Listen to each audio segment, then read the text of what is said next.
Commerce and management hub. Smart commerce and management hub లో మనం net income approach చూద్దాము. Net income approach లో part 1 అయింది కదా, ఇవాళ సమ్స్ చూద్దాము. Value of the firm is equal to D plus E, ఇది ఫార్ములా నెట్ ఇన్కమ్ అప్రోచ్ కి. D is equal to market value of the debt is equal to market value of equity. D అంటే ఏంటి? Market value of debt అంటే ఎంత ఒక firm లో, ఒక కంపెనీలో ఒక క్యాపిటల్ ని రైజ్ చేయడానికి, అంటే ఒక పెట్టుబడి రైజ్ చేయడానికి ఎంత అప్పు తీసుకున్నారు, అదే ఎంత ఈక్విటీ ద్వారా క్యాపిటల్ అనేది రైజ్ చేశారు. కేఓ అంటే cost of capital. KO is equal to EBIT by V. EBIT అంటే ఏంటి అంటే earnings before interest and tax. V is equal to value of the firm. E is equal to net income by KE. E అంటే ఏంటి? Market value of equity.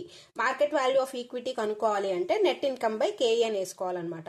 KO అంటే overall cost of capital. Overall cost of capital అంటే ఏంటి అంటే ఎంతైతే మనం ఇప్పుడు పెట్టుబడి పెడుతున్నాం కదా, అది వాల్యూ ఆఫ్ ద ఫర్మ్ అన్నాం. అంటే ఎంత డెట్, ఎంత ఈక్విటీ అనేది. అలాగే మనం ఎంత పే చేస్తున్నాం, క్యాపిటల్ ఇన్వెస్ట్ చేశారు, మరి వాళ్ళకి ఏదో ఒకటి పే చేయాలి కదా, ఆ పే చేసేదాన్ని కాస్ట్ ఆఫ్ క్యాపిటల్ అంటారు.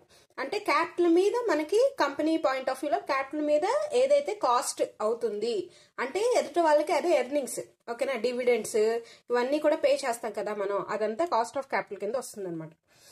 అలా ఎగ్జాంపుల్ సమ్ చూద్దాం. A company has following details: EBIT 1 lakh, debt ఇచ్చాడు 3 lakhs, interest on debt 10%, cost of equity 12%. Step 1 చూద్దాం. ఫస్ట్ మనం ఏం కనుక్కోవాలంటే కాస్ట్ ఆఫ్ ఈక్విటీ కనుక్కోవాలి. ఎందుకంటే వాల్యూ ఆఫ్ డెట్ అనేది డైరెక్ట్ గా అమౌంట్ ఇచ్చేసాడు, అయితే వాల్యూ ఆఫ్ ఈక్విటీ అనేది ఇవ్వలేదు కాబట్టి మనం ఈ ఫార్ములా యూజ్ చేసి మనం కనుక్కుందాం. Net income by K E. Net income అంటే ఏంటి? EBIT minus interest. EBIT 1 lakh, అలాగే ఇంట్రెస్ట్ 3 lakhs ప్లస్ 10% 30,000.